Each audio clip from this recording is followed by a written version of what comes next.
The cameras were already rolling when chaos broke loose. Alex Jones, red-faced and sweating, thundered into the microphone as though the louder he got, the truer his words became. His voice shook the set like a storm battering against glass. Wild. Claims, spiraling accusations, a torrent of noise that drowned out everything else. Viewers across the country leaned closer to their screens, pulled in by the sheer force of his rage. And then, like a blade slicing through a hurricane, Jasmine Crockett's voice cut in. Calm, precise, unshakable. She didn't shout. She didn't flinch. She simply looked across the table, raised an eyebrow, and delivered a line that hung in the air like a thunderclap. In a single sentence, she dismantled years of lies. For the first time all night, the studio fell silent. Even Jones seemed stunned, his mouth still moving but no words forming. The control room froze. Millions watching at home felt it at once. The shift, the moment when noise gave way to truth. Because Crockett hadn't just pushed back. She exposed him. She pulled the curtain back on his bluster, revealing what it really was, an empty performance held together with anger and fear. The kind of performance America had seen too many times before. Somewhere, an audience member gasped. Online, comments lit up in real time, keyboards clattering as people rushed to clip the moment. Did she just do that? Replay it again. Jones got wrecked. The reaction was instantaneous, visceral, electric. Jones tried to recover, raising his voice again, doubling down. But the magic was gone. The spell of his dominance had been broken. Crockett didn't need volume. She had clarity. She didn't need spectacle. She had truth. And once truth enters the room, the lies begin to collapse under their own weight. Viewers, who had tuned in expecting another circus, suddenly found themselves watching something different, a reckoning. They didn't know it yet, but this was the kind of exchange that would ripple far beyond one studio, one night, or even one debate.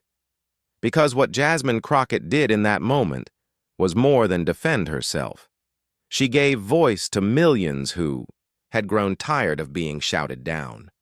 And as the seconds ticked by, one thought pulsed louder than Jones's rants. She's just getting started. But this was just the opening shot in a battle no one expected to escalate this far. Why did that single line from Jasmine Crockett land like a lightning strike? Because Alex Jones wasn't just another loudmouth talking over his opponent. For years, his voice had slithered into living rooms, car radios, and online feeds, sowing fear and paranoia. His empire of conspiracy had convinced countless people to distrust their neighbors, their leaders, even their own families. His rants weren't harmless noise. They had consequences measured in broken trust, fractured communities, and moments of real-world violence. That's why this clash mattered. It wasn't just Crockett versus Jones, it was truth versus propaganda, dignity versus deception, reality versus a performance so chaotic it threatened to replace fact itself. And in that studio, Crockett wasn't speaking for herself alone. She was carrying the weight of every American who had ever been shouted down by lies. The stakes stretched far beyond the broadcast. When Jones raged, he wasn't speaking only to the audience in front of him. He was feeding an army of loyal followers who repeated his lines at dinner tables and in Facebook comment sections. His words echoed in school board meetings, in protests, even in the halls of power. To challenge him wasn't to argue with one man. It was to take on a machine of disinformation designed to drown out dissent. And here was Jasmine Crockett, a woman who had faced down dismissals and underestimation, her entire career standing unflinching before him. Every syllable she spoke wasn't just a counterpoint, it was a strike against a narrative that had gone unchallenged for too long. Because this wasn't about debating policy points or correcting statistics. This was about who gets to define reality in America. Do we accept a version of the world crafted in anger and paranoia, or do we reclaim reality as something rooted in truth, dignity, and accountability? The tension was thick. In the studio, Eyes darted from Crockett to Jones, wondering how he would respond now that his dominance had been cracked. Online, viewers were typing furiously, their comments split between fury and awe, disbelief and exhilaration. Some praised her courage. Finally, someone shut him down. Others warned of the backlash. She's going to get attacked for this. But even those comments proved the point. This wasn't just about one exchange. This was about the broader battle over who gets heard and who gets silenced. Crockett knew the danger. She knew Jones's followers would twist her words, flood her mentions, attack her character. But she also knew what was at stake if she stayed silent. To let lies dominate unchecked was to surrender the very idea of truth itself. And that was something she could never accept. So she leaned into the microphone, her eyes locked steady, her voice unwavering. The audience could feel it, the sense that she wasn't only answering him, she was answering years of noise, years of intimidation, years of fear. This wasn't about winning a debate point. It was about shifting the ground beneath it. Crockett wasn't just holding the line. She was daring the entire country to choose which version of reality it wanted to live in. And when Crockett leaned forward into the microphone, the nation leaned in with her long before Jasmine Crockett silenced him with a single sentence. Alex Jones had already carved out his reputation as America's loudest conspiracist. He was the man who thrived on chaos, feeding on fear like it was oxygen. His rise wasn't an accident. It was engineered through volume, spectacle, and a steady stream of paranoia that left listeners hooked, convinced that only he was bold enough to reveal the truth others were hiding. It began in the 1990s, with grainy public access shows where Jones railed against shadowy elites and secret government plots. While most saw a ranting outsider, others saw something else. A man who could channel suspicion into certainty, who could transform whispers of doubt into full-blown narratives of control. His style was never calm reasoning. It was fire and brimstone, a preacher's cadence fused with a salesman's desperation. And it worked. By the 2000s, his empire had grown. He found an audience that craved simple answers to complicated problems, and he fed them endlessly. The tragedy of 9/11? To Jones, it wasn't terrorism. It was an inside job. School shootings that broke the nation's heart? He told his followers they were staged, performed by crisis actors in a government play. Every national wound became his stage. Every grief-stricken family another pawn in his endless monologue. And as his audience swelled, so did his arrogance. Jones began to believe he wasn't just a broadcaster, but a prophet, a lone warrior against an imagined cabal. He strutted into studios with the confidence of a man who thought he couldn't be touched, puffing up his chest, bellowing into microphones until veins throbbed in his forehead.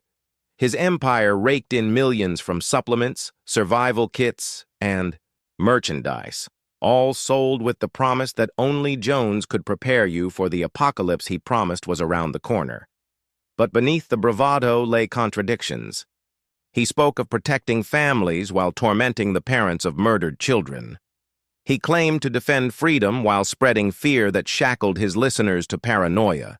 He condemned corruption, but built his fortune on deception. Each lie, each performance, was another brick in the tower of arrogance he constructed around himself. Scandals swirled, lawsuits mounted, yet Jones always found a way to twist the narrative. When called out, he roared louder. When cornered, he shifted the story. His followers didn't see weakness, they saw defiance, and for years it worked.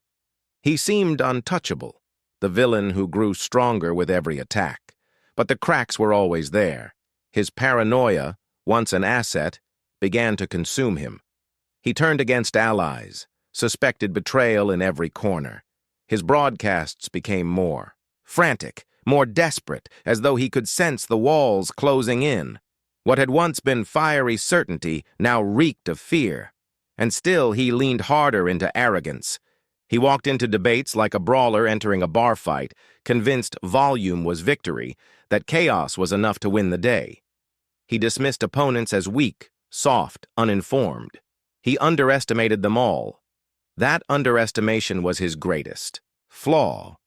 Because sooner or later he would face someone who wouldn't shout back, someone who wouldn't be rattled, someone who knew that truth didn't need to scream to be heard.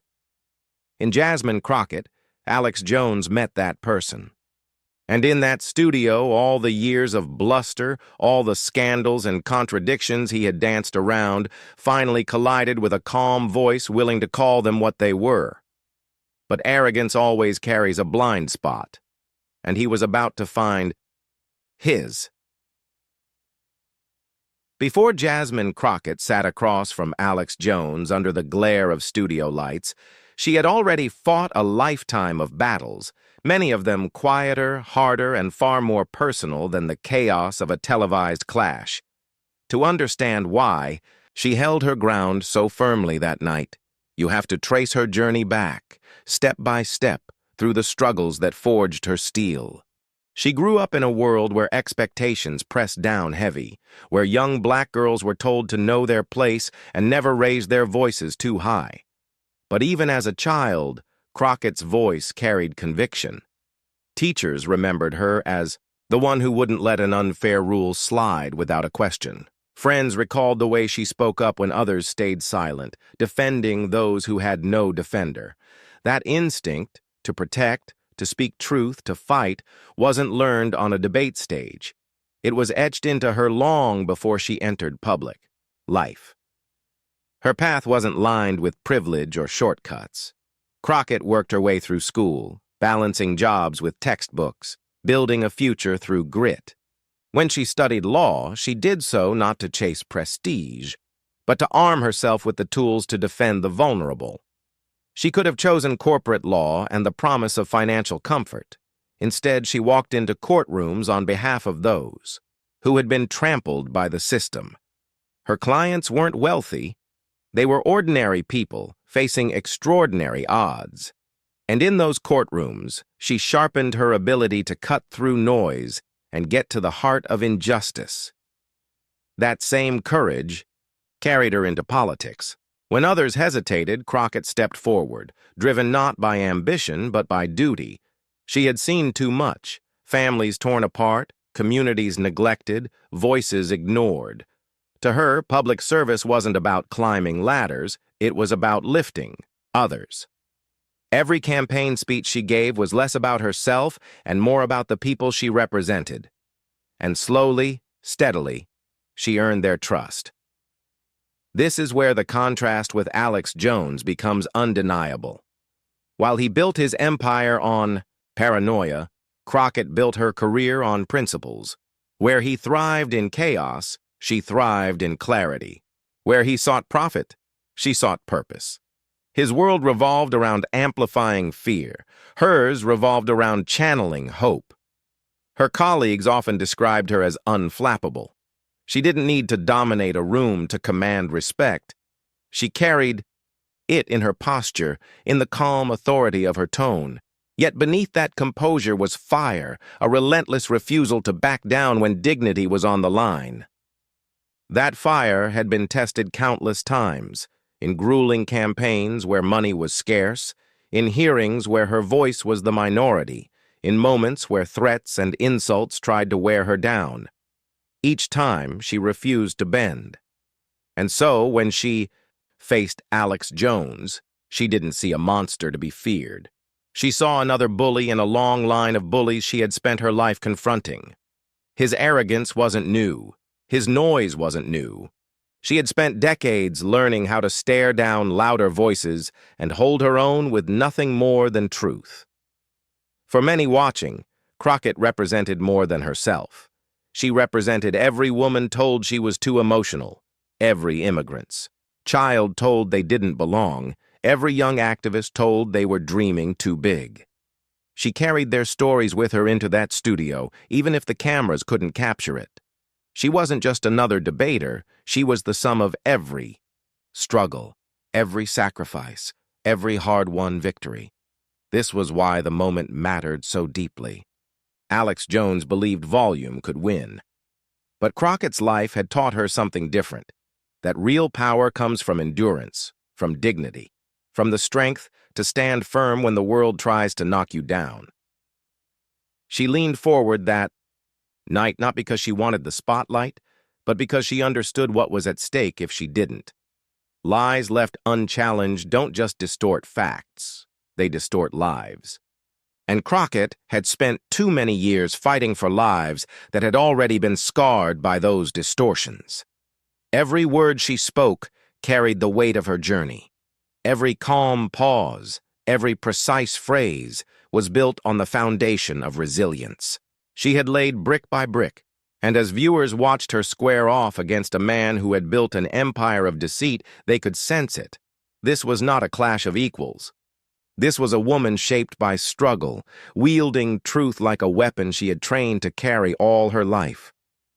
The truth is, Jasmine Crockett didn't just walk into that studio as a politician. She walked in as a survivor of battles most people never see. And that is why, in the face of bluster and fury, she never flinched. Every challenge in her past had prepared her for the moment she was about to face. The air inside the studio felt thick, charged like the moments before a storm breaks. Alex. Jones leaned forward, his fists clenched on the table, his face flushed crimson. He shouted into the microphone with the fury of a man who believed volume could bend reality to his will. His words tumbled out in torrents, wild accusations, personal insults, tangled conspiracies that grew more outlandish with every breath. The moderators shifted uneasily, hands raised as if to calm him, but Jones bulldozed over every attempt to restore order. The audience murmured nervously, some gasping at the audacity of his claims, others shaking their heads in disbelief. He thrived in that chaos, mistaking their shock for validation, mistaking noise for victory. Across from him, Jasmine Crockett sat perfectly still. She didn't interrupt. She didn't raise her voice. Her expression was a calm mask, betraying none of the frustration swirling around her.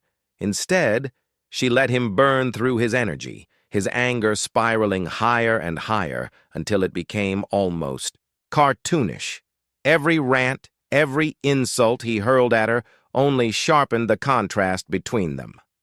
"Ladies and gentlemen," Jones bellowed, slamming his hand on the table for emphasis, "this woman right here, this so-called representative, she's a fraud. She's part of the machine, the same machine I've been exposing for decades." His voice cracked, the veins in his neck standing out like ropes. The camera panned to Crockett. She didn't flinch. Her silence spoke louder than his tirade. And viewers at home could feel it. The patience of someone waiting for the exact moment to strike. Jones mistook that silence for weakness. He pressed harder, growing crueler. He mocked her background, questioned her intelligence, sneered at her record of service. "You think you know the truth? You don't know anything. You're just another puppet in their play." The crowd recoiled at the venom in his words. A woman in the audience covered her mouth. A man shook his head slowly, muttering under his breath. Even the moderators looked stunned, their attempts at control drowned beneath Jones's roar. And yet, Crockett remained, unshaken. Her eyes didn't leave his. She let him unleash every insult, every ounce of venom, until he seemed less like a man with conviction and more like a caricature unraveling on live television. It was a master class in composure. Where Jones grew louder, she grew stiller. Where he waved his arms wildly, she folded her hands neatly in front of her. The contrast was undeniable, the optics devastating. One looked unhinged, the other looked unbreakable. Finally, after minutes of uninterrupted chaos, a hush began to settle. Not because Jones stopped, but because his shouting had reached the point of absurdity. Viewers at home felt it too. His performance had gone from forceful to desperate, his dominance dissolving into noise. And that was when Jasmine Crockett leaned slightly forward. The shift was subtle, almost imperceptible, but it drew every eye in the room. She inhaled slowly, as if choosing each word with precision. The tension snapped taut. The audience leaned closer. The moderators fell silent. Even Jones's booming voice seemed to falter for a fraction of a second. Crockett opened her mouth, her voice steady, clear and piercing through the noise like a bell in a storm. She wasn't raising her voice. She didn't need to. Then Crockett delivered a single line that froze Jones in his tracks. The silence that followed Alex Jones's tirade was almost unbearable. His voice had ricocheted across the studio for minutes, but now the only sound was his ragged breathing and the faint hum of the cameras. All eyes turned to Jasmine Crockett. She leaned forward, her gaze locked on him, her tone measured and calm, an anchor in the storm he had unleashed. "Mr. Jones," she began softly, her words slicing clean through the air, "you've spent years shouting about conspiracies, but shouting isn't the same as telling the truth." The audience shifted in their seats. The moderators froze, sensing the turn. Even Jones blinked, his rhythm interrupted. For once, he didn't have the room in his grip. Crockett let the pause linger. She didn't rush to fill the silence. Instead, she let the weight of her words settle. That pause became its own form of power. Then, with deliberate calm, she began to dismantle him piece by piece. "You talk about protecting families," she said, her voice unwavering. "But when families lost their children to unspeakable tragedy, you mocked them. You called them actors. You called their pain fake, and you profited from it." Gasps rippled through the crowd. A woman in the audience shook her head, her face tightening with anger. Jones shifted in his seat, attempting a smirk, but his eyes darted nervously. He tried to laugh it off, but the laugh was hollow. Crockett continued, her delivery steady, almost surgical. "You claim to fight corruption, yet you've built a fortune selling supplements and survival kits by exploiting fear you created yourself. You stoke panic, then you sell the cure. That's not fighting corruption, that is corruption." The words landed with devastating clarity. Jones opened his mouth, but no sound came out. The cameras zoomed in on his face, catching the flicker of panic he couldn't conceal. The audience, sensing the unraveling, erupted in murmurs. Crockett didn't need to raise her voice. She simply layered fact on fact, contradiction on contradiction, until the image of Jones as a truth-teller collapsed under the weight of his own hypocrisy. "You tell people not to trust government," she pressed on, "but you demand they trust you without question. You insist the media lies, but you've been caught in your own lies, again and again, in courtrooms where truth isn't optional. When the facts don't fit your narrative, you scream louder, hoping no one notices." Another pause. Another silence that seemed to stretch for miles. Crockett let the audience sit in that discomfort, knowing it wasn't just Jones she was addressing. It was everyone who had ever repeated his words, everyone who had been pulled into his vortex of paranoia. "This isn't about left or right," she said, her tone rising just enough to command the moment. "This is about reality. And reality doesn't change because one man shouts. Reality doesn't bend because Alex Jones says so. Reality belongs to all of us, and we're done letting you steal it." The studio erupted. Applause thundered from the audience, drowning out even Jones's attempt to recover. Hashtags were already appearing online. Reality check. As Crockett vs. Jones. Das truth over lies. Jones tried to shout over the noise, waving his arms, calling her scripted and fake. But his words bounced off the roar of validation filling the room. For once, he wasn't the loudest presence. He looked small, desperate, undone. Crockett remained composed. She glanced briefly at the moderators, then back at Jones, delivering the final blow with a calm that felt almost poetic. "You've spent decades making a spectacle out of fear," she said. "But fear only lasts until courage steps into the room. Tonight, courage won. The audience rose to their feet. Some clapped, others cheered. A few simply stared in awe at the quiet force she had summoned. Jones sat hunched, his face pale, his bluster drained. It was the mic drop moment, the kind that would be clipped, shared, replayed millions of times. A moment destined for headlines and hashtags. But in the room, it felt even bigger. It felt like a shift, a reminder that noise is not the same as truth, and that arrogance will always falter before dignity. Crockett leaned back in her chair, her face calm, almost serene. She had said what she came to say. She didn't need to gloat. She didn't need to celebrate. She let the power of the moment stand on its own. Jones muttered under his breath, still trying to claw back control. But no one was listening anymore. His voice was swallowed by applause, by the buzz of validation that filled the air. For viewers at home, the drama was unforgettable. Social feeds lit up with reactions, memes spread like wildfire, and commentators scrambled to put words to what had just unfolded. But for those inside the studio, the truth was already undeniable. They had just witnessed a reckoning. And yet, as powerful as that moment was, it was only the beginning. Because the real story wasn't just what happened on camera. The real shockwaves were about to spread far beyond that studio. But the real shockwaves came after the cameras stopped rolling. The moment the debate clip hit the internet, it was like striking a match in a dry forest. Instant ignition, unstoppable spread. Within minutes, timelines were ablaze with Crockett's takedown. The single line that froze Alex Jones in his tracks was clipped, subtitled, and shared across every platform imaginable. Twitter feeds lit up with hashtags like Crockett McDrop, Truth Over Lies, and Jones Exposed. TikTok edits layered, dramatic music over her words, replaying the moment in slow motion as if it were a championship highlight. What had been a tense studio confrontation just hours earlier was now a global conversation. Memes poured in faster than they could be counted. Jones's stunned face plastered onto collapsing towers of cards, captions reading, "When lies finally meet truth."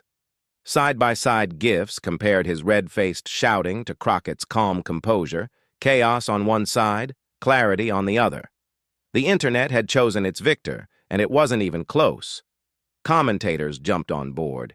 Evening news anchors replayed the clip with hushed reverence, framing it as more than just political theater. "A moment of truth," one called it. "A line in the sand," said another. Political podcasts dissected her delivery, noting the precision, the pauses, the way she used silence as a weapon. Even late-night comedians couldn't resist. One monologue compared Crockett to a heavyweight fighter who floated like a butterfly while Jones tripped over his own gloves. But perhaps most striking were the voices you didn't expect. A few conservative commentators, never fans of Crockett, admitted grudging respect. Whether you like her or not, one conceded, that was composure under fire. Celebrities chimed in too. A Grammy-winning singer tweeted simply, "We needed that. Thank you, Jasmine." Activists reposted the clip with messages of solidarity, framing it as a rallying cry for truth in an age drowning in lies. For ordinary viewers, the impact was even more visceral. People who had grown tired of being talked over by louder, angrier voices felt vindicated. Immigrants, women, working families, so many who had lived with constant dismissal, saw themselves reflected in Crockett's calm defiance. One viral comment read, "She wasn't just debating him, she was debating every bully we've ever faced." Another echoed, "Watching her, I felt seen." The reaction spread offline too. In classrooms, professors replayed the clip as an example of rhetorical strength. At dinner tables, families debated it, with children imitating her calm delivery while parents nodded with pride. Community groups circulated it in newsletters as proof that dignity still had a place in public discourse. The ripple effects were impossible to measure, but undeniable to feel. Meanwhile, Alex Jones flailed in the aftermath. He posted frantic rants on his own platform, insisting he'd been ambushed, that the media had conspired against him. But the more he protested, the more irrelevant he sounded. The internet wasn't laughing with him anymore. It was laughing at him. Each attempt to claw back control was drowned beneath another wave of Crockett clips, another flood of celebratory memes. In that imbalance lay the true shift. For years, Jones had dominated the noise, but this time, noise couldn't compete with clarity. Crockett had flipped the script: silence, composure, truth. And once people had seen that contrast, they couldn't unsee it. It wasn't just a win in one debate, it was validation for millions. Validation that calm could stand against chaos, that intelligence could hold its ground against arrogance, that truth still had the power to pierce through lies. And in that validation, people found something even more valuable: hope. The story could have ended there, with Crockett riding a wave of viral fame, celebrated as the woman who silenced Alex Jones. But that wasn't who she was. She hadn't stepped into that studio for applause. She hadn't spoken for retweets or headlines. She spoke because truth demanded it. And that meant her role wasn't to bask in the glow of victory, it was to channel the moment into something deeper, something lasting.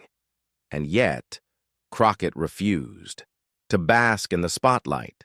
Instead, she turned the moment into something bigger.